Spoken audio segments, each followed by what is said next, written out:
नमस्कार, मैं doctor Sanjay Jain, associate professor गणित, सम्राट पृथ्वीराज चौहान राजकीय महाविद्यालय अजमेर में। आज मैं आपको अवकलन गणित पर लेक्चर देने जा रहा हूँ। इससे पहले मैं आपको कुछ लेक्चर अवकलन गणित पर दे चुका हूँ, जिनमें हमने r थीटा फाई और tan फाई के लिए रिलेशंस निकाले हैं। आज हम उससे आगे polar tangent, polar sub tangent, polar normal, polar sub normal क्या होते हैं, क्या इनके फार्मूले बनेंगे, उन पे बात करेंगे।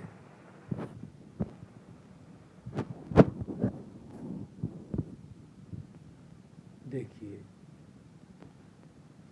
इस स्लाइड में पहले मैं आपको डायग्राम ले रहा हूँ। मान लिया हमने दो कर्व यहाँ पे r बराबर f1 थीटा, एक कर्व जिसको हम c1 कह रहे हैं और उसको हम रेड मार्क करके दर्शा रहे हैं। दूसरा कर्व हम r बराबर f2 थीटा ले रहे हैं, जिसको हम ब्लू से दर्शा रहे हैं। एक्चुअली हम दो पोलर कर्व हो उनके बीच में इंटरसेक्शन एंगल को पहले फाइंड आउट करना चाह रहे हैं। क्लियर? तो यहाँ दो कर्व ये इस डायग्राम में C1 और C2 से प्रदर्शित है। ये डायग्राम हम पहले पढ़ चुके हैं। थीटा एंगल बनता है पोलर लाइन इनिशियल लाइन के बीच में, एंड फाई एंगल बनता है पोलर लाइन और टेंजेंट के मध्य में। तो C1 वाली जो कर्व है उससे पोलर लाइन फाई 1 एंगल बना रही है, और C2 वाली जो कर्व है उससे पोलर लाइन के मध्य एंगल बन रहा है फाई 2। तो दोनों कर्व के मध्य एंगल क्या बनेगा, ये हम फाइंड आउट करना चाह रहे हैं।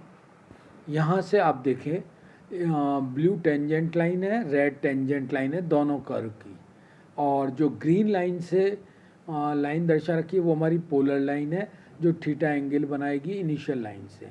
यहाँ आप देख सकते हैं कि जो रेड लाइन है वो पोलर लाइन ग्रीन लाइन के साथ एंगल बना रही है फाई 1, और जो ब्लू लाइन है वो ग्रीन लाइन के साथ यानी पोलर लाइन के साथ दूसरी कर्व की जो टेंजेंट है वो रेड कलर से जो हमने दिखाया है पूरा एंगल फाई 2 बना रही है। एक ब्लू कलर से फाई 1 बना रही है, रेड वाली रेड कलर से फाई 2 एंगल बना रही है।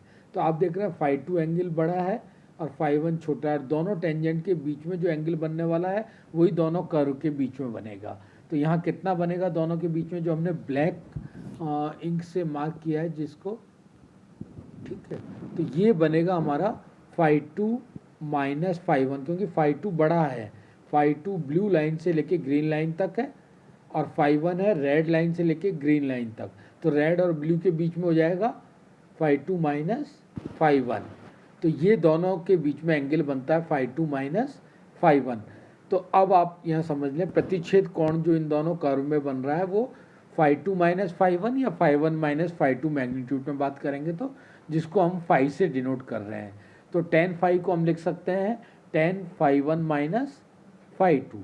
टेन ए माइनस बी का हम यहाँ फॉर्मूला लगा रहे हैं टेन फाई 1 माइनस फाई 2 के लिए। तो tan phi 1 minus tan phi 2 upon 1 plus tan phi 1 tan phi 2 हो जाएगा। टेन ए माइनस बी का जो फॉर्मूला होता है tan A minus tan B, 1 plus tan A tan B product में, ठीक है। टेन फाई 1 को हम L1 से डिनोट कर रहे हैं, टेन फाई 2 को हम L2 से डिनोट कर रहे हैं। तो हम इन्हें L की टर्म्स में लिख सकते हैं phi is equal to tan inverse L1 minus L2 upon 1 plus L1 L2, ठीक है, जो दोनों कर्व के बीच का एंगल होगा। अगर दोनों कर्व ऑर्थोगोनल हो, ऑर्थोगोनल का मतलब दोनों के बीच में बनने वाला एंगल फाई 2 माइनस फाई 1 या फाई 1 माइनस फाई 2 90 डिग्री हो, तो जो 90 डिग्री होने के लिए टेन 90 बनेगा। टेन 90 के लिए क्या होगा, हमारा डिनोमिनेटर 0 होना चाहिए। डिनोमिनेटर 0 होने के लिए 1 प्लस L1 L2 0 होगा, यानी L1 L2 बराबर -1। ओके, तो उससे क्या हो जाएगा tan phi 1 plus tan phi 2, क्योंकि L1 को हमने टेन फाई 1 का है, L2 को हमने टेन फाई 2 का है। तो tan phi 1 into tan phi two बराबर -1। अगर ये दोनों कर्व परस्पर दो वक्र परस्पर स्पर्श करते हो, दोनों ही कर्व एक दूसरे को स्पर्श कर रहे हैं दोनों कोइंसाइड है, तो इनके मध्य बनने वाला एंगल क्या होना चाहिए? 0, यानी कि L1 बराबर L2, tan फाई 1 बराबर tan फाई 2। तो ये दो कर्व की प्रतिच्छेद कोणों की स्थितियाँ होगी, अगर वो कब तो लंबवत होंगे, कब पैरेलल होंगे, ये हमने लिया है। अब इसके बाद हम जो इम्पॉर्टेंट टास्क लेना चाह रहे हैं, polar tangent, polar sub tangent, polar normal, polar sub normal, किस किस को कहते हैं, हम कैसे कैसे कहते हैं, इस डायग्राम से अपने को समझ में आएगा। ये डायग्राम आप लीजिए, जिसको मैंने ब्लू और रेड से हाईलाइटेड किया है। समझिएगा आप क्या चीज़ है। कोई भी एक कर्व हमने ले रखी है जिस पर कोई बिंदु P है, जिसके पोलर कोऑर्डिनेट r थीटा है। r थीटा का मतलब OP जो है हमारी दूरी, वो r हो जाएगी, और OP जो लाइन है, पोलर लाइन, इनिशियल लाइन के साथ एंगल बना रही है थीटा। बिंदु P पे हमने टेंजेंट ड्रॉ किया, टेंजेंट और पोलर लाइन के बीच में एंगल बन रहा है फाई।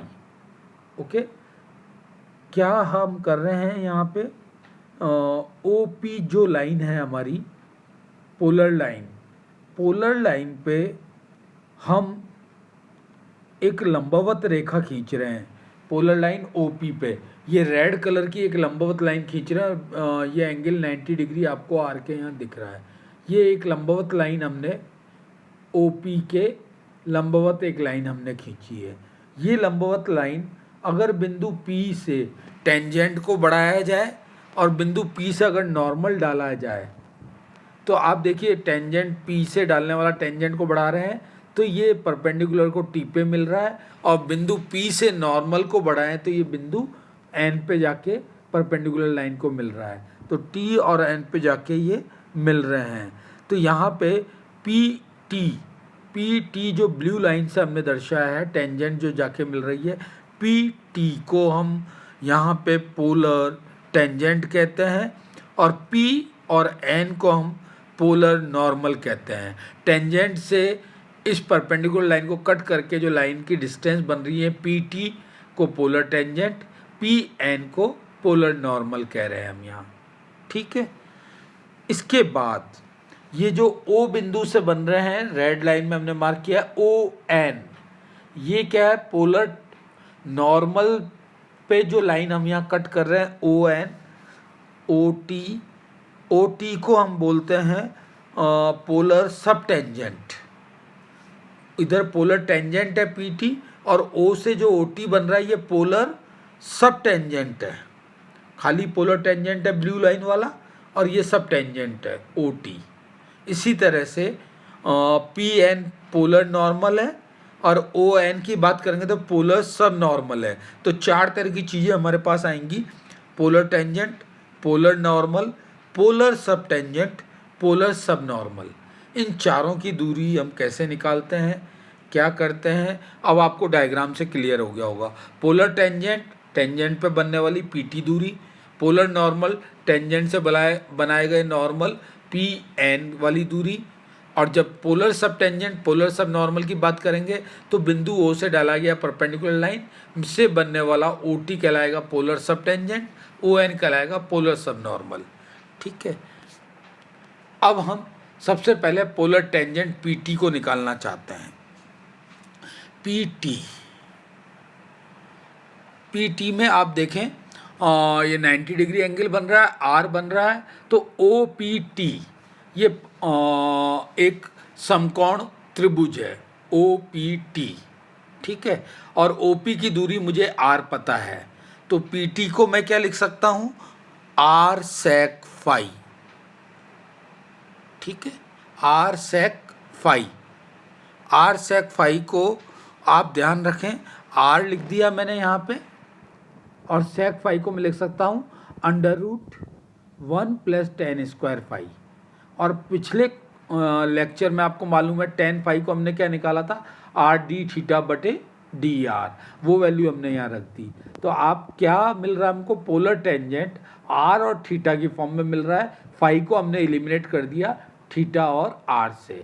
तो आर थीटा में कर्व दी हुई हो हमको, तो हम पोलर सब टेंजेंट बहुत आसानी से निकाल सकते हैं, जिसका फॉर्मूला क्या हो जाएगा, r under root 1 plus r d theta upon d r का होल स्क्वायर। ये पोलर टेंजेंट का फॉर्मूला हो जाएगा। इसी तरह से पोलर सब टेंजेंट की बात कर रहे हैं, ओ टी। अभी हमने पी टी निकाला था तो हमको मिला था आर सेक फाई। अब हम ओ टी की बात करेंगे तो हम क्या लिख सकते हैं उसको, आर टेन फाई। और टेन फाई हमको सीधा ही पता है आर डी थीटा बटे डी आर होता है, पिछले लेक्चर में हम निकाल चुके हैं ये फॉर्मूला। तो r into r d theta बटे डी आर, आर मल्टीप्लाई होकर जाएगा आर स्क्वायर डी थीटा बटे डी आर। तो यहाँ पे हमने पोलर टेंजेंट का फॉर्मूला आर थीटा में निकाल लिया, पोलर सब टेंजेंट का फॉर्मूला आर थीटा में निकाला है। तो आर थीटा में कर्व दी हुई हो तो हम पोलर टेंजेंट निकाल सकते हैं, पोलर सब टेंजेंट निकाल सकते हैं डिफ्रेंशिएट करके और फॉर्मूले में रख के। क्लियर? तो ये हमारा डायग्राम था polar tangent, polar sub tangent. अब हम आ रहे हैं पोलर नॉर्मल और पोलर सब नॉर्मल निकालने के लिए। इसी डायग्राम को ध्यान रखते हुए आप देखेंगे, पोलर नॉर्मल की बात कर रहे हैं हम। पहले पोलर नॉर्मल पी एन निकालना है हमको। वापस से मैं पिछले डायग्राम पे जा रहा हूँ। पी एन, ये ब्लू लाइन से जो हमने दिखा रखा है पी एन, और इधर वाला जो पोर्शन है ओ पी एन, ये भी 90 डिग्री का एंगल वाला समकोण बन रहा है, ट्रायंगल बन रहा है, फाई यहाँ एंगल बन रहा है। इसको यूज़ में लेते हुए हम जब इसकी पी एन निकालेंगे तो ये होता है r cosec phi. R cosec phi को मैं लिख सकता हूँ, आर कॉसेक फाई को अंडर रूट में 1 प्लस कॉट स्क्वायर फाई लिख सकता हूँ। और कॉट फाई क्या होता है, टेन फाई का अपोजिट। टेन फाई की वैल्यू मुझे पता है आर डी थीटा बटे डी आर। तो कॉट फाई की जगह क्या हो जाएगा, 1/10 स्क्वायर थीटा हो जाएगा, या टेन फाई का रेसिप्रोकल हम लिख देंगे। तो यहाँ पे जो पी एन आएगा हमारे पास R under root 1 plus 1/r square D are by D theta का होल स्क्वायर, ब्रैकेट बंद। ये हमारा हो गया पोलर नॉर्मल। अब हम आ रहे हैं पोलर सब नॉर्मल निकालना चाह रहे हैं।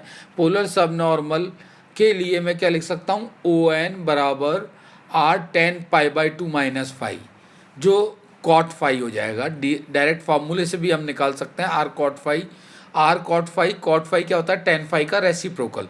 तो हम यहाँ आर लिखेंगे और टेन फाई को रेसिप्रोकल में लिखेंगे तो हो जाएगा 1/r d are by D theta. R cancel हो जाएगा तो सिंपल मिल जाएगा हमको d are by D theta. तो ये चार फॉर्मूले हमने polar tangent, polar sub tangent, polar normal और पोलर सब नॉर्मल के हमने चार फार्मूले निकाले हैं। इन चारों फार्मूले को हम यूज़ करके आर और थीटा में जब भी कर्व दी होगी और इनमें से कोई भी चीज़ पूछा होगा तो हम निकाल सकते हैं। क्लियर? अब इसके बाद एक और आर्टिकल हम ले रहे हैं। ये यहाँ पे आप देखें क्या आर्टिकल है ये, कि ध्रुव से स्पर्शी पे डाले गए लंब की लंबाई। ये रेड से मैं दिखा रहा हूँ, ध्रुव हमारा ओ हो गया और स्पर्शी पी एम है, इसको आगे बढ़ा दिया। अगर ओ से परपेंडिकुलर डालें तो ये एम पे मिल रहा है। इसकी लंबाई को हमने स्मॉल पी से डिनोट किया है। ये स्मॉल पी हम आर थीटा और इन टर्म्स में निकालना चाहते हैं। क्लियर? कोई नहीं, हमने डायग्राम को एक्सटेंड किया और पी एन से परपेंडिकुलर डाल दिया। ठीक है, वक्र का कोई बिंदु पी है जिस पे आर थीटा कोऑर्डिनेट ले लिया हमने, और ये जो ट्रायंगल बन रहा है हमारा ओ एम पी, ये परपेंडिकुलर या समकोण त्रिभुज बन रहा है। समकोण त्रिभुज बन रहा है और ओ एम को हमने स्मॉल पी ले लिया है। ओ एम को इस ट्रायंगल में जब हम बात करेंगे तो ओ एम बराबर क्या हो जाएगा, ओ पी साइन फाई हो जाएगा। ओ एम को पी क्या रखा है, ओ पी हमारी आर होती है पोलर डिस्टेंस, जिसको हम आर थीटा कोऑर्डिनेट लेते हैं तो ओ पी को आर लिखते हैं। तो पी बराबर हो जाएगा r sine phi. Clear? P बराबर आर साइन फाई। और हम पिछले लेक्चर और इनमें पढ़ चुके हैं टेन फाई और इनकी वैल्यू। टेन फाई होता है आर डी थीटा बटे डी आर, कॉट फाई इसका उल्टा हो जाएगा, रेसिप्रोकल हो जाएगा तो 1/r हो जाएगा। तो जरा देखिए, पी बराबर आर साइन को फाई को मैं रेसिप्रोकेट कर रहा हूँ, और रेसिप्रोकेट करने के साथ साथ मैं इसका स्क्वायर कर रहा हूँ। स्क्वायर करने से जो p है वो क्या हो जाएगा, रेसिप्रोकेट होकर 1/p, और उसको स्क्वायर करूँगा तो क्या हो जाएगा 1/p स्क्वायर। ठीक है। इसी तरह से r जो है वो 1/r² हो जाएगा, और साइन 1/sin में जाएगा तो कॉसेक हो जाएगा ऊपर न्यूमरेटर में, और उसका स्क्वायर हो जाएगा कॉसेक स्क्वायर फाई। तो अब आपको ये समीकरण क्लियर हो रहा होगा, 1/p² is equal to 1/r² cosec square phi, और कॉसेक स्क्वायर फाई को मैं लिख सकता हूँ 1 + कॉट स्क्वायर फाई, और कॉट फाई की वैल्यू ये tan फाई को रेसिप्रोकेट करके हमने लिख रखा है, ये वैल्यू हम इसमें सब्स्टिट्यूट कर देते हैं, तो हमें फॉर्मूला मिलता है 1/p² is equal to 1/r² plus 1/r4 dr/d का होल स्क्वायर। ये इसका अदर फॉर्म हो गया p/r में। अगर हमें कोई अदर इस पे स्पर्शी पे डाले गए लंब की लंबाई निकालनी हो तो ये फार्मूला होता है, इस जिसको हम स्मॉल p से डिनोट करते हैं। तो ये एक आर्टिकल है जो सीधा फार्मूला हम यूज़ करके निकाल सकते हैं। तो आज मैंने आपको ये polar tangent, polar sub tangent, polar normal, polar sub normal, दो कर्व कार्टेशियन इंटरसेक्ट होते हैं तो कब वो ऑर्थोगोनल होंगे, कब पैरेलल होंगे या कोइंसाइड होंगे, और ध्रुव से डाले गए लंब की टेंजेंट पे डाले गए लंब की लंबाई का फॉर्मूला, ये सारा आज हमने काम किया है। r में कर्व दी हुई हो तो हम निकाल सकते हैं। अगले चैप्टर में हम इनके न्यूमेरिकल और इनकी बात करेंगे। आज के लिए इतना ही। थैंक्स।